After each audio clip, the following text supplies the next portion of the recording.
세상에, 이런 채널이 있다는 걸 왜 이제서야 알게 된 걸까요? 안녕하세요. 저는 나이 40살의 이혼녀가 된 여자입니다. 정말 제 인생에 이런 일이 생길 거라고는 전혀 생각도 하지 못했고, 제가 이혼을 하게 될 거라고는 상상도 한 적이 없었습니다. 나이 40이 적다면 적고 많다면 많은 나이지 않겠어요? 지금 나이에도 충분히 좋은 사람 만나서 새 출발할 수 있을 거라 생각은 하지만 그럼에도 불구하고 참 씁쓸하네요. 제가 지금부터 풀어나갈 이야기는 조금 답답할 수도 혹은 일부분 시원할 수도 있는 이야기입니다. 저에게는 크나큰 상처이긴 했지만 모든 일이 다 지나간 뒤 다시 생각해보니 지금이라도 탈출하게 된 게 참으로 다행이지 않나 싶네요. 하늘이 저를 조금 더 빨리 도와주셨다면 더 좋았을 테지만요. 그러면 미뤄둔 이야기를 지금부터 꺼내보겠습니다. 저는 고등학교에 진학하면서부터 정신을 차리고 공부를 하게 된 케이스입니다. 대기업에 취직하겠다는 일념 하나로 17살 때부터 코피 쏟아가면서 공부를 했습니다. 고등학교 다니던 시절에 일찌감치 워드 자격증도 땄고요. 공부를 하는 틈틈이 한자 급수 시험도 보고 했습니다. 오로지 취업을 빨리 하겠다는 일념 하나로 만들어낸 결과물이었습니다. 부모님은 커서 뭐가 되려고 저렇게 악착같이 사냐고 했는데 그 결과물이 바로 대기업 입사였네요. 대학 다니던 시절에도 인턴십 참여에 불을 켜고 달려들었고 중간에 교환학생 프로그램도 선정되어 다녀왔습니다. 줄줄이 늘어놓는 이유는 제가 대기업 취직에 성공을 했고 능력도 인정받아 초특급 승진을 했기 때문입니다. 저와 남편이 만나게 된 자리도 회사였기 때문에 회사 이야기를 빼놓을 수가 없네요. 같은 대기업에 다니면서 서로의 연봉도 다 알 만큼 친한 사이였는데 원래 오빠가 여보 되는 거 아니겠습니까? 남편은 저보다 나이는 많지만 6개월 뒤늦게 입사를 했고 당연히 저보다 직급이 낮았습니다. 제가 초특급 승진을 했다고 했잖아요. 인턴도 지금 다니던 회사에서 시작했고 입사하자마자부터 큰 프로젝트에 발탁이 되어 두각을 드러냈습니다. 당연히 윗선에서는 저를 이쁘게 봐주셨고 동기들이 일찌감치 결혼을 하면서부터 제가 더 자리를 차지하기가 좋아졌습니다. 남편은 제가 직급이 더 높고 제가 더 회사에서 자리를 탄탄하게 잡고 있다는 사실을 못마땅해 했습니다. 약간 남자는 하늘이다 그런 마인드로 사는 경상도 집안의 첫째 아들이었거든요. 연애할 때부터 그런 것 때문에 조금 부딪히긴 했지만 그냥 저도 남편의 자격지심이다 하고 넘어가기 시작했어요. 연애할 때도 그렇게 계속 제가 연봉이 더 높고 직급이 높다는 이유로 빈정거리는 빈도수가 꽤 있었거든요. 처음에는 그걸로 불같이 화도 내고 헤어지기도 했었는데 결국 남편에게 저는 필요한 사람이었기에 다시 만나게 되었습니다. 하지만 그 빈정거림이 쉽게 사라지진 않았죠. 밥을 먹으러 갈 때도 돈 더 잘 버는 네가 사라면서 비싼 초밥집 가서 밥을 먹질 않나. 그래놓고 지가 살 때는 냉동 삼겹살집 데려가고요. 커피를 마실 때도 제가 살 때는 케이크며 쿠키며 엄청나게 사서 주머니에 꾸역꾸역 챙겨가질 않나. 물론 지가 살 때는 아이스 아메리카노 한 잔 사고 끝이고요. 뭘 하려고 하면 돈 잘 버는 네가 사는 거지 를 입에 달고 살았습니다. 처음에는 그게 너무 꼴보기 싫어서 몇 번이나 그만 만나자고 했습니다. 그런데 또 그만 만나자고 하면 저한테 빌어요. 저 아니면 안 된다고 울고불고 매달리더라고요.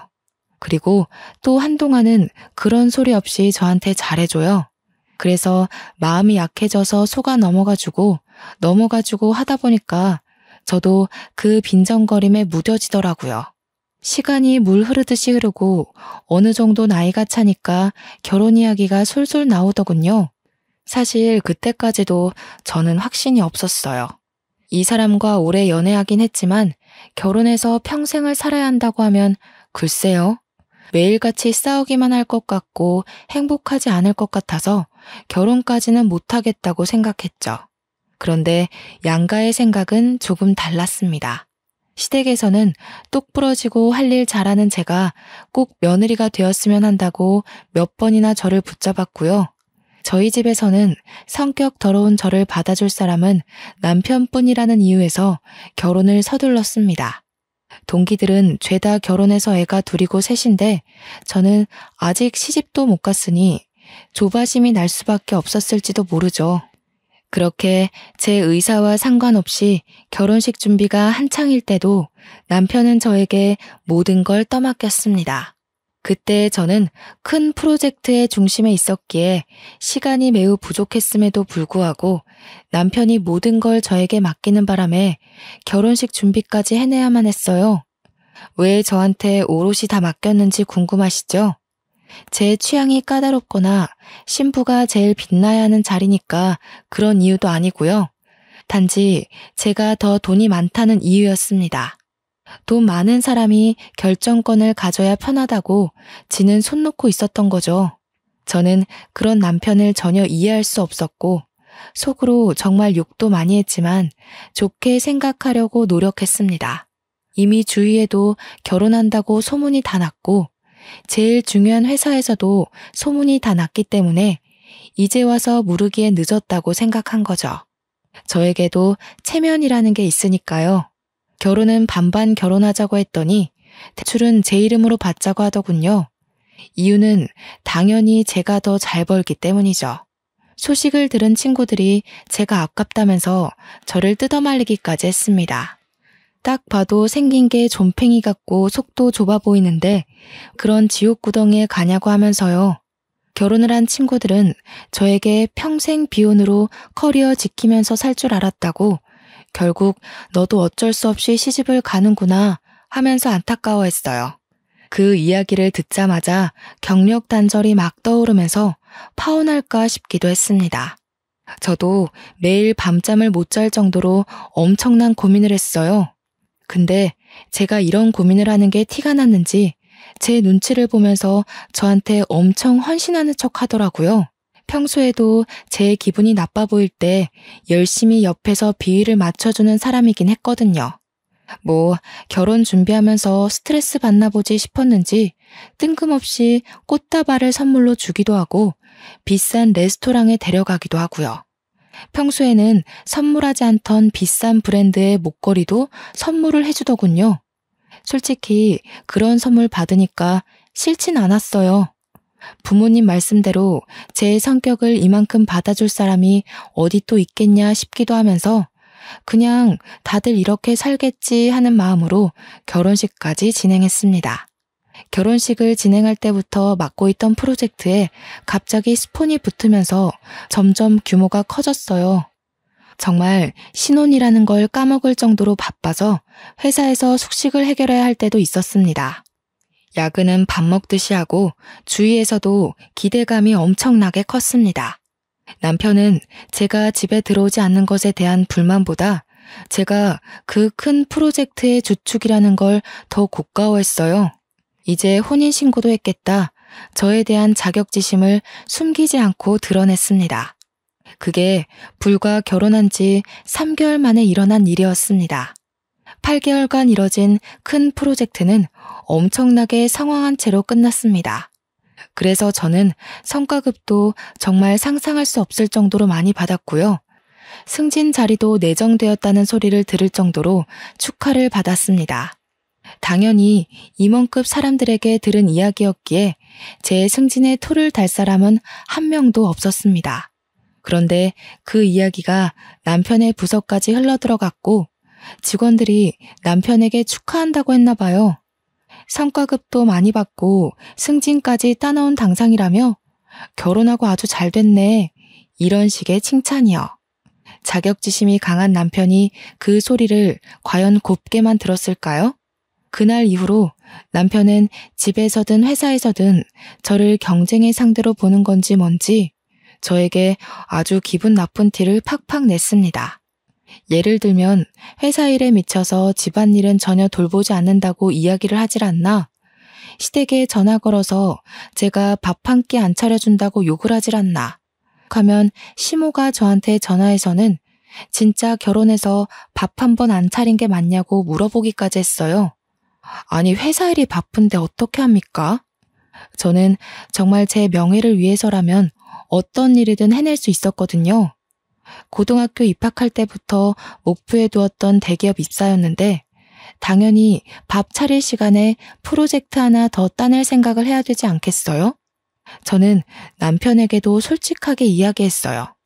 나에게는 뚜렷한 목표가 있고 그걸 해내기 위해서는 밥 차리는 시간까지 모조리 회사에 쓰고 싶다고요.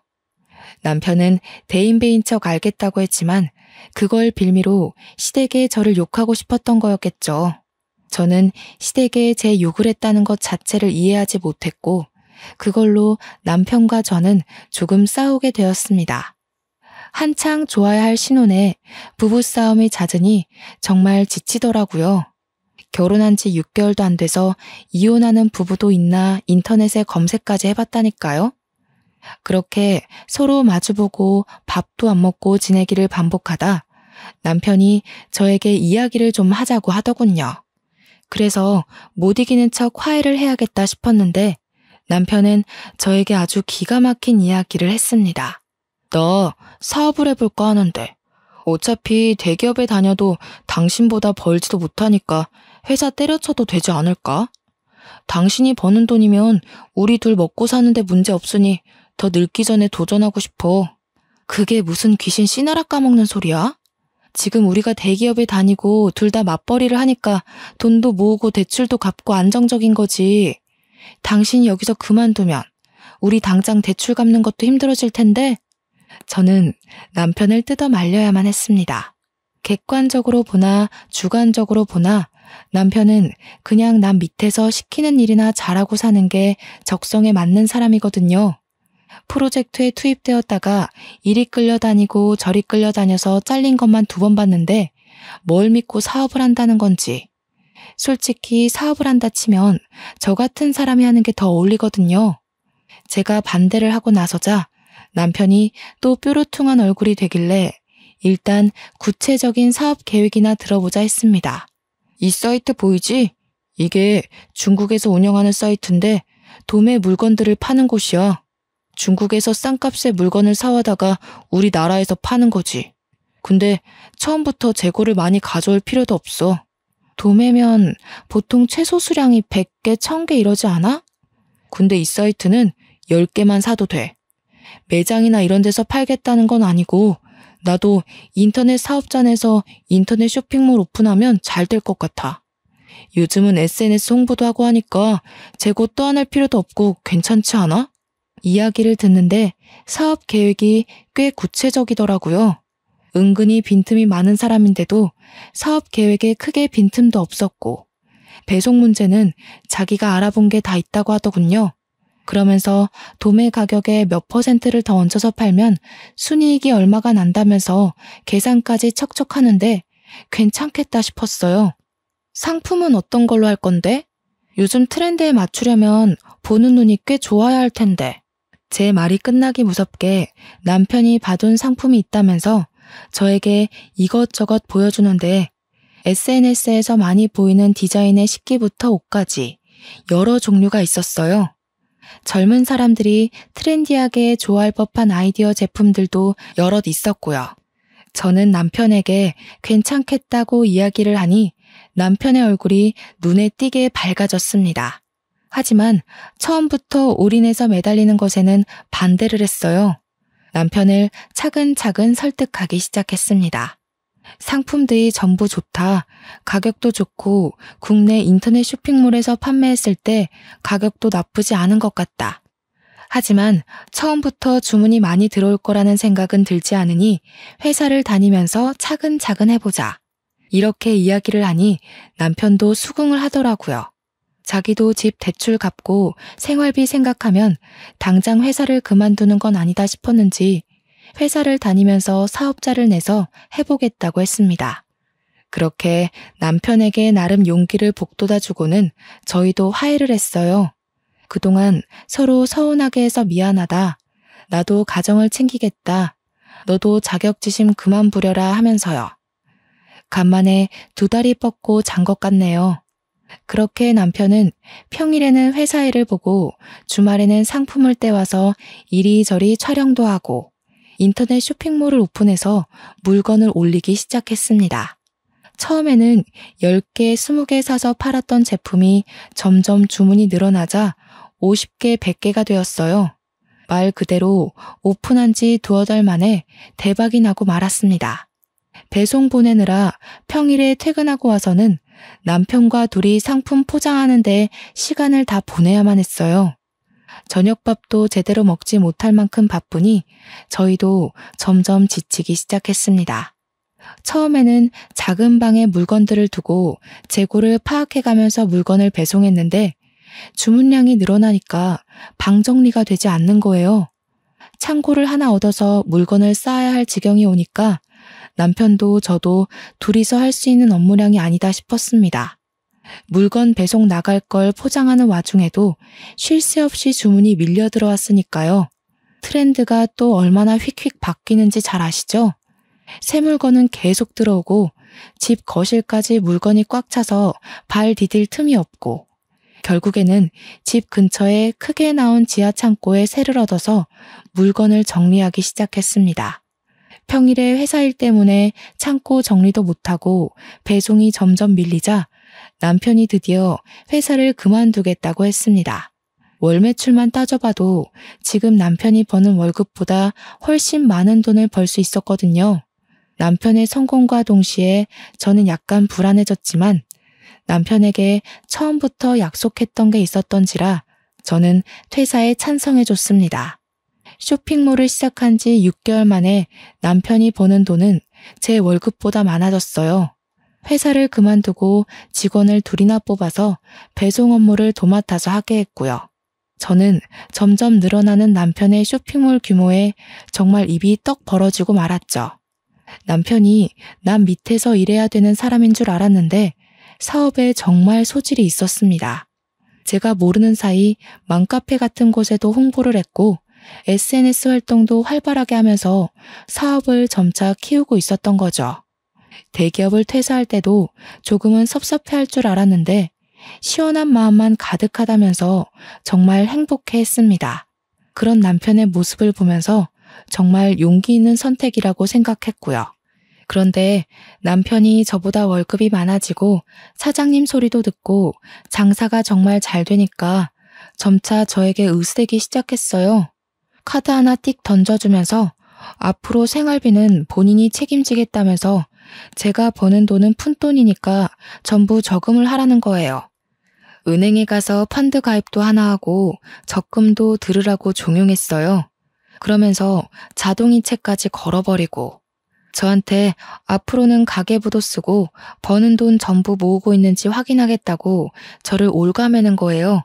그 전까지는 제가 버는 돈이 더 많으니까 제가 옷을 사거나 가방을 사는 것에 뭐라고 한마디도 못하더니 월급이 역전되니까 저한테 그런 거 하나하나 허락받고 사라고 간섭을 하는 거죠. 하지만 저희도 대출금도 갚아야 하고 나중에 아이도 가질 계획이었으니까 돈을 모아야 한다고 생각은 했어요. 그래서 남편 말도 일리가 있다고 생각하고 돈을 모으기 시작했습니다. 본인이 받은 퇴직금은 투자를 하겠다며 주식에 다 쏟아부었습니다. 저는 그 돈으로 차라리 사업을 더 키워보라 했지만 지금도 충분히 버는데 더 키워봤자라며 제 말을 무시하더군요. 솔직히 저는 주식이 좀 무서웠거든요. 한 방에 돈을 다 잃어버릴 수도 있으니까요. 남편은 은근히 투자에 눈이 밝은 사람이었어요. 저를 은행에 데려가서 펀드 계좌를 만들게 했을 때는 손해가 날 수도 있다고 해서 겁먹었는데 남편이 골라준 종목마다 다 오르더군요. 남편의 퇴직금으로 쌓아올린 주식도 꽤 수익이 났다고 했어요. 제가 눈으로 직접 본 건 아니니까 진짜인지 아닌지는 모를 일이지만요. 그래도 똑부러지게 잘하니까 저도 점차 남편에게 의지하기 시작했습니다. 그러던 어느 날 남편이 직원 2명으로도 물건이 감당이 안 된다면서 직원을 더 늘리겠다고 하더군요. 원래 저와 일일이 상의하던 사람이었는데 장사가 잘 되고 주위에서도 사장님 하니까 이제는 일방적인 통보를 했어요. 어차피 제 사업 아니고 저는 대기업에서 여전히 일을 하고 있었기에 서운하진 않았지만요. 처음에는 시부와 시모도 남편을 도와서 배송 물건을 포장하고 했었는데 자꾸 실수를 하신다는 거예요. 저는 그래도 시부모에게 용돈 줄 명분도 생기고 천천히 확인하면서 일하면 되지 않냐고 시부모랑 함께 하라고 했어요. 근데 남편이 저에게 버럭 화를 내더라고요. 우리 부모님한테 내가 용돈 주겠다는데 너 지금 그거 고가워서 우리 부모님 일 시키려고 하는 거냐고요. 저는 그런 뜻이 아니라고 이야기했죠. 어차피 퇴직하셔서 심심하실 텐데 아들 사업도 도와주고 같이 있는 시간을 늘리면 서로에게 좋지 않겠냐고 했는데도 남편은 제 말을 듣지 않았어요. 그저 시부모를 부려먹지 못해서 안달난 며느리처럼 저를 바라보았습니다. 억울했지만 뭐 어떻게 하겠어요. 자기 사업이고 자기가 알아서 하겠다면서 저를 완전히 배제시키는데요. 그러더니 새 직원을 뽑았다고 하더군요. 어린 여자의 하나와 군대 다녀온 남자의 하나였어요. 남자애는 물건 정리하고 재고 관리하고 배송 업무만 도와주러 오시는 아줌마 셋과 함께 포장 업무를 했고요. 여자애는 사무실에서 주문도 받고 문의글 같은 거 답변도 해주고 전화 상담도 하는 그런 업무를 도맡아 한다고 했어요. 남자 직원은 창고에 상주했고 남편이랑 여직원은 칸으로 나눠진 사무실에서 컴퓨터 업무를 본다고 했습니다. 포장 직원 아줌마들도 매일같이 와서 3-4시간씩 포장을 할 정도였으니 규모가 정말 커지긴 했죠. 저는 그 와중에 회사 업무를 봐야 하니까 일일이 신경을 쓰지 못하고 있었어요. 대기업이라는 게 그렇게 녹록지 않거든요. 제가 딴짓할 수 있는 시간을 전혀 주지 않았기에 저는 평일에 월차를 내지 않고서야 남편 사무실에 가볼 수가 없었죠. 그리고 남편은 제가 일단 남편 사업장에 가서 참견하는 행위 자체를 싫어했습니다. 직원들을 새로 뽑고 몇 개월이 지나서 제가 회식이라도 해야 되는 거 아니냐고 퇴근하고 들리겠다고 하니까 완전 반대를 하더군요. 사장이 있는 것도 눈치 보일 텐데 사장 부인까지 온다고 하면 애들 기죽는다고요. 아니 뭐 제가 애들 잡아먹는 것도 아닌데 그렇게 말하니까 좀 그렇더라고요.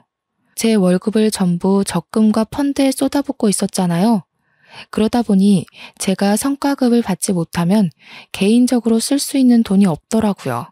이미 예전부터 모아두었던 돈은 집 대출금 갚는 데 쏟아부었고 이전에 받은 성과급으로는 이미 가방도 사고 부모님 용돈도 드렸고요. 회사 일에 매진해봐야 월급 통장으로 돈이 들어오면 전부 다른 계좌들이 퍼가요 하니까 제 개인 돈이 없는 거예요. 있는 거라곤 달랑 남편이 준 카드 하나뿐이었어요. 그래서 어쩔 수 없이 남편 카드로 팀원들한테 커피를 하루 쏜 적이 있었어요. 제가 써야 할 차례이기도 했고 제 승진이 코앞이었던 터라 기분 낼 겸 쐈습니다. 그런데 카페에서 5만 원 정도 긁고 나니까 남편한테 바로 전화가 오는 거예요. 무슨 카페에서 뭘 먹었길래 5만 원씩이나 나오냐고 저한테 잔소리를 막 하는 거 있죠. 저는 너무 당황스럽고 또 한편으로는 수치스러운 마음이 들었어요. 제 한 달 월급이 600만 원이거든요. 남편이 버는 돈은 정말 1000만 원 가까이 되고요. 근데 고작 5만 원어치 커피 사 먹었다고 바로 전화해서는 잔소리를 퍼붓다니. 결혼하고 나서 비상금 한 푼 모아둘 생각 안 한 제가 너무 바보같이 느껴졌습니다. 그렇다고 제가 집에서 놀고 먹으면서 남편 카드 쓰는 그런 사람도 아니고 저도 사회생활을 하는 여잔데 저한테 5만 원 가지고 그렇게 치졸하게 굴 거라고는 생각도 못했어요. 점점 제 입지가 좁아지는 듯한 느낌도 들고 저도 결국 대한민국의 남편 눈치 보는 며느리가 되는 건가 하는 생각도 들었고요. 근데 거기서 끝나지 않고 남편이 갑자기 대기업 다니던 시절을 들먹이면서 자격지심을 또 부리는 거예요. 그깟 회사 다니면서 너한테 굽신거렸던 거 생각하면 열불이 뻗친다나 뭐라나. 진즉 사업을 했으면 그때 너한테 그렇게 수그릴 필요도 없었는데 이러면서 저한테 그 월급 받아서 뭐 할 거냐고 하더라고요. 고작 600만 원 벌면서 언제 벌어서 언제 쓰냐고. 저는 진짜 그 말을 듣는데 아니, 이 사람이 돈 좀 번다고 이렇게 달라질 수 있나 싶었습니다. 사업 시작한 지 1년도 안 된 사람이 너무 기고만장하다는 생각이 들었어요. 저한테 대기업 다니는 거 아무짝에도 소용없다면서 차라리 때려치우고 자기 일을 도우라는 거예요, 글쎄. 아시다시피 제 팀장 직함이 눈앞에 바로 있고 제 일에 얼마나 자존감이 넘치는지도 아는 사람이 저한테 저러니까 너무 짜증났어요. 그래서 저도 지지 않고 말했죠. 당신이 회사 다닐 때 성과를 못 내서 그만큼 벌었던 거지 나는 잘나서 잘 번다고. 누가 요즘 월급쟁이로 600만 원이나 벌겠냐고. 나 팀장 달면 연봉 더 오르는 거 알고 있냐고. 하지 말아야 할 말까지 해버렸죠. 당신 사업이 언제까지 잘 될 것 같냐고요. 그 말에 남편이 거품 물고 저한테 막 달려들었어요. 사업 망하라고 고사 지내는 거 아니냐, 자격지심 있는 거 아니냐면서 저한테 따지더라고요. 자기 사업 잘 되니까 배 아픈 거냐면서 애초에 사업 못하게 하려던 것도 저한테 굽신거리는 꼴, 평생 보고 살고 싶어서 그러는 거 아니냐고. 아니, 제가 사업이 잘 될지 안 될지 어떻게 알고 그런 생각을 하겠어요? 저도 말이면 단줄 아냐고 엄청 소리 높여서 이야기를 했고 결국 둘 다 부부싸움에 지쳐서 말도 안 하고 살게 되었습니다. 여자가 말이야, 남편 사업장 돕는 게 내조야 내조. 언제까지 그 사업이 잘 되기만 할 것 같아? 당연히 고정 수입이 있어야지. 누구 하나가 잘 벌고 못 벌고가 중요한 게 아니라 어쨌든 먹고 살아야 할 고정 수입은 필요하지 않겠냐고. 내가 생활비도 넉넉하게 주고 있잖아. 카드 하나 던져주고 내가 뭘 사 먹는지까지 일일이 체크하면서 뭘 넉넉하게 준다는 거야. 나도 내 돈 다 묶여있지만 않으면 당신 돈 안 쓰고도 살 수 있어. 그날 이후로 남편과 저는 대화를 하지 않게 되었어요. 어차피 입을 열어봐야 서로 상처 주는 대화만 하게 되었으니까요. 그렇게 한 달을 넘게 냉전 상태를 유지하고 지냈는데 어느 날 남편이 직원들이랑 회식을 하고 늦게 들어오더군요. 술에 떡이 되어서 돌아왔는데 현관 입구부터 술 냄새가 나서 제가 눈살을 찌푸렸어요. 정직원이라고 해봐야 남자애 여자애 하나 있는데 무슨 이 시간까지 술을 먹나 싶기도 했고요. 남편에게 질문을 해봐야 술에 취해서 대꾸도 못하고 있길래 현관 앞에 쓰러져 있는 걸 낑낑거리면서 집 안으로 들였습니다. 그런데 남편의 멱살을 잡고 끌고 가는 와중에 와이셔츠 카라 부분에 여자 화장품이 묻어있는 걸 발견했어요. 이 남자가 여자가 있는 술집이라도 갔다 왔나 싶어서 잔소리를 하려고 하는데 인사불성돼서 말귀도 못 알아듣더라고요. 그래서 다음 날이 될 때까지 기다렸습니다. 주말이라 늦게 일어난 남편에게 눈 뜨자마자 추궁을 했어요. 어제 도대체 어디서 뭘 했길래 와이셔츠에 여자 화장품이 묻어있냐면서 옷을 막 들이밀었더니 획 던지더군요. 그러더니 저한테 짜증을 내면서 아침부터 무슨 소리를 하는 거냐고 어제 여직원 애가 술 취해서 넘어지려는 거 붙잡아 주다가 묻은 거래요. 지도 기억 하나 못하고 만취해서 들어와 놓고 그 상황은 잘도 기억이 났는지 나불나불 거리더라고요. 너무 아무렇지 않게 이야기하길래 의심은 갔지만 그냥 그러려니 했습니다. 근데 그거 아시죠? 한 번 의심의 씨앗이 싹 트니까 남편의 행동을 주시하게 되더라고요. 남편이 점점 퇴근하는 시간이 늦어지는데 처음에는 그냥 일이 바쁜가 보다 했던 게 의심이 한번 싹 트니까 곱게 보이질 않는 거예요. 휴대폰도 처음에는 대놓고 하던 사람이 점점 숨기면서 보는 것 같다는 기분도 들고요. 그래서 제가 하루 날을 잡고 남편이 잠든 사이에 몰래 휴대폰을 뒤져봤어요. 근데 정말 아무것도 없이 깨끗했습니다.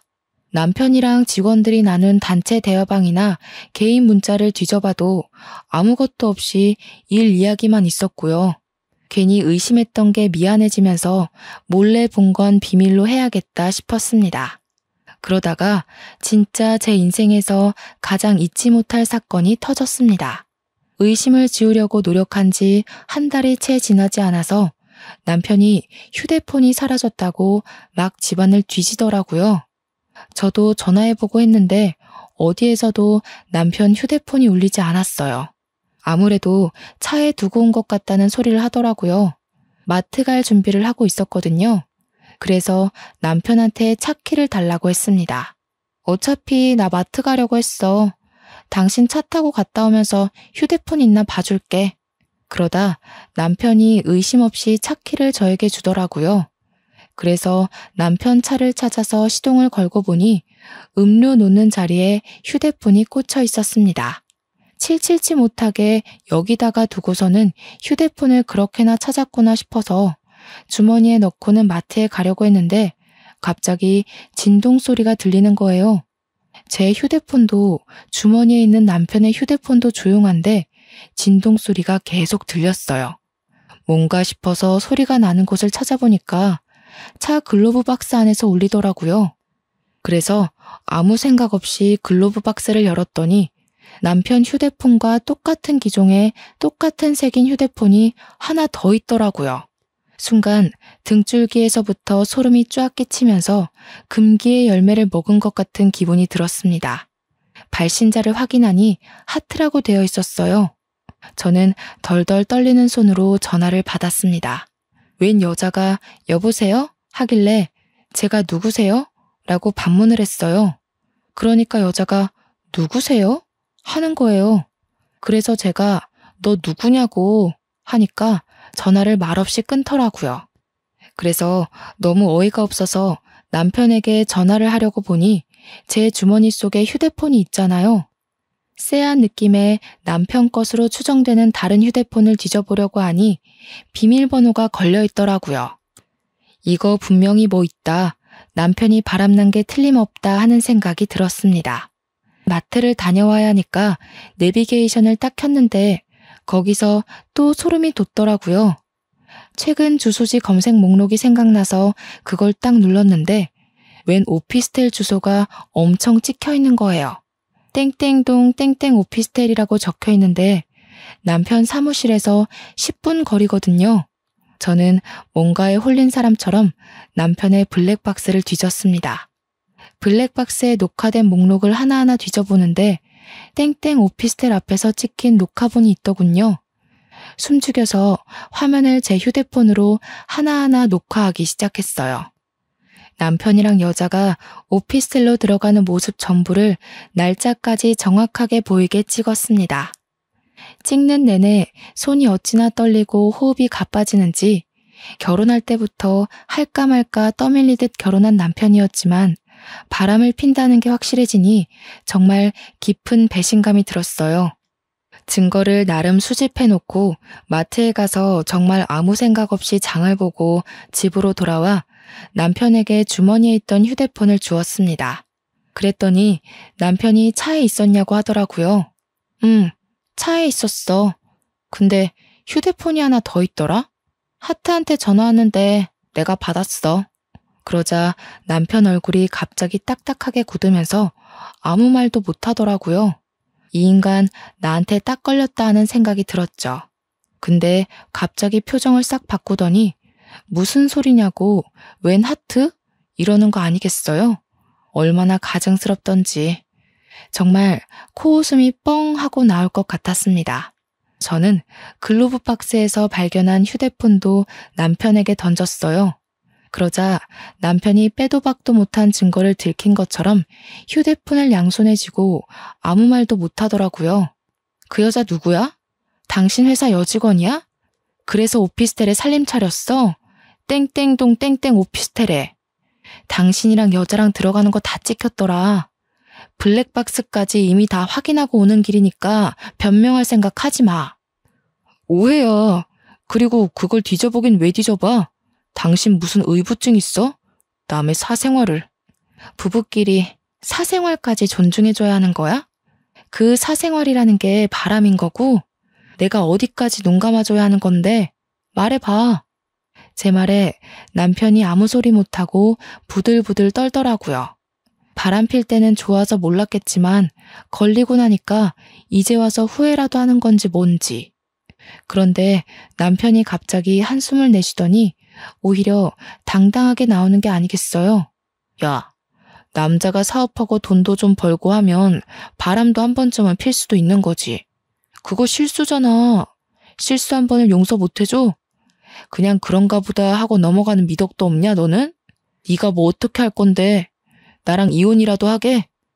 지금 그걸 변명이랍시고 입 밖으로 내뱉는 거야? 바람이 실수라고? 나도 실수해도 되는 거야? 너랑 나랑 같냐?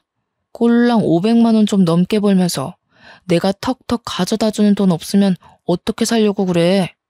그렇게 말하는데 정말 개구리 올챙이 시절 생각 못한다는 말이 딱 떠오르더라고요. 여자 혼자 사는데 월 500에서 600만 원이면 당연히 배부르게 먹고 살 수 있다는 생각은 왜 못하는 걸까요? 그리고 지 대기업 다닐 때 저보다 훨씬 못 벌었었거든요. 혼자 살면서 그 정도 월급이면 떵떵거리면서 살 수 있는데 지가 지금 버는 돈에 심취해서 저를 깎아내리니 너무 짜증났습니다. 바람은 둘째치고 저런 마음을 가진 사람과 살아야 한다는 게 개탄스러웠어요. 어차피 한순간 지나가는 바람이야. 내가 알아서 정리하고 올 테니까 그냥 그때까지만 냅둬. 내가 미쳤냐? 한 번 바람핀 인간은 두 번, 세 번 계속 바람피면서 살게 돼 있댔어. 그냥 이혼해. 내가 뭐가 아쉬워서 너 같은 인간이랑 같이 살아? 누가 아쉬울 것 같아? 아쉬운 건 너지. 내가 벌어다 주는 돈 없으니까. 너같이 대기업 다닌답시고 일에 미쳐서 남편은 신경도 안 쓰는 여자 나도 필요 없어. 네가 내조를 하기를 해, 살림을 하기를 해? 나도 너랑 이혼하는 게 마음 편해. 저도 같이 달려들어서 남편한테 싸댔어요. 위자료 톡톡히 준비하라고, 바람난 주제에 말이 많다고, 시댁이나 친정이 알아서 이야기하라고, 네가 바람나서 헤어지는 거라고 물고 늘어졌죠. 집은 제 이름으로 대출받았던 거고 갚아야 할 돈도 이제 멀지 않았기 때문에 위자료인 셈 치고 제가 들고 간다고 했어요. 머릿속으로 계산기 좀 두드려보는 것 같더니 지 손해는 아니다 싶었는지 그렇게 하고 깔끔하게 이혼하자고 하더라고요. 월급쟁이 불쌍해서 자기가 1, 2억 정도 인심 쓰듯이 주는 셈 치자고요. 끝까지 그 잘난 사업장 얼마나 가나 지켜본다 했죠. 그 여자는 제 생각대로 회사 여직원이었어요. 나이도 고작 20대 중반이던데 어쩌다 16이나 차이 나는 남자한테 빠져가지고 그렇게 인생을 망치는지. 그래도 제 업보다 생각하고 살아야죠.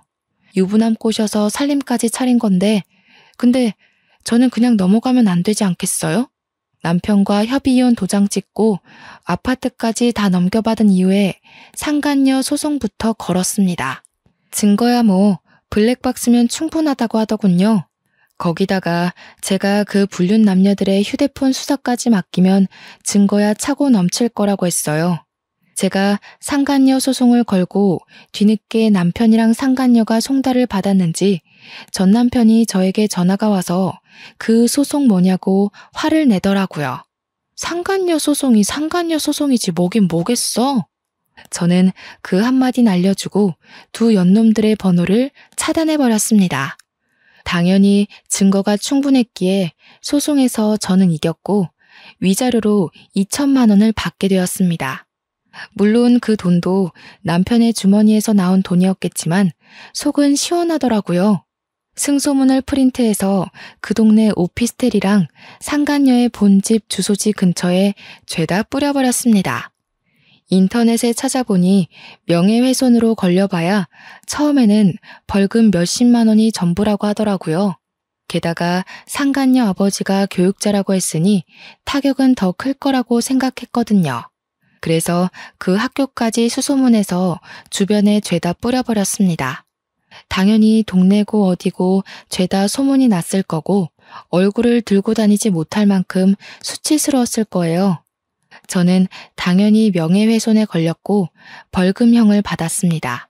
100만 원에 속은 엄청나게 시원해졌으니 아깝지 않았습니다. 주위 눈치 보면서 상간녀로 평생 사는 게 얼마나 힘들겠어요. 남편이랑 오래 만나봐야 얼마나 더 만날 수 있겠나 싶더라고요. 근데 더 속 시원한 건요. 우리나라랑 중국이랑 문제가 생겨서 중국에서 수출기를 닫아버린 사태에서 찾아왔어요. 수출길이 막히니 남편 사업장에도 당연히 차질이 생겼죠. 물건이 바로바로 들어와야 하는데 물건은 들어오지 않고 차일피일 배송 일자만 미루게 된 거예요. 주문이 들어왔으니 고객들은 돈을 다 냈는데 물건은 3주가 지나도 도착을 안 하니까 어떻게 됐겠어요? 한 번에 환불 요청 들어오고 일부 고객들은 사기 사이트라면서 소송 걸고 소송 걸린 것만 해도 몇십 건이라 일일이 대응하느라 변호사비로 돈 다 털리고 환불해주랴 털려 물건 없어서 장사는 안 되는데 직원들 월급까지 또 따박따박 줘야 하고 거기다가 배송 지연 보상까지 일일이 다 해줘야 한다더라고요. 인터넷에는 남편 쇼핑몰이 배송도 안 해주는 사기 쇼핑몰이라고 올라와서 회원들도 우수수 탈퇴하고 벌금 내고 소송 걸리고 전 남편은 거의 회생 불가 수준으로 쫄딱 망해버렸다고 하더라고요. 망하자마자 당연한 수순으로 상간녀도 잠수 탔다고 하대요. 하필이면 그 오피스텔도 상간녀 이름으로 얻었던 거라 그나마 보증금도 털려버리고요. 이 이야기를 어떻게 알았냐고요? 전 남편이 저한테 전화해서는 막 울면서 이야기를 다 해주더라고요.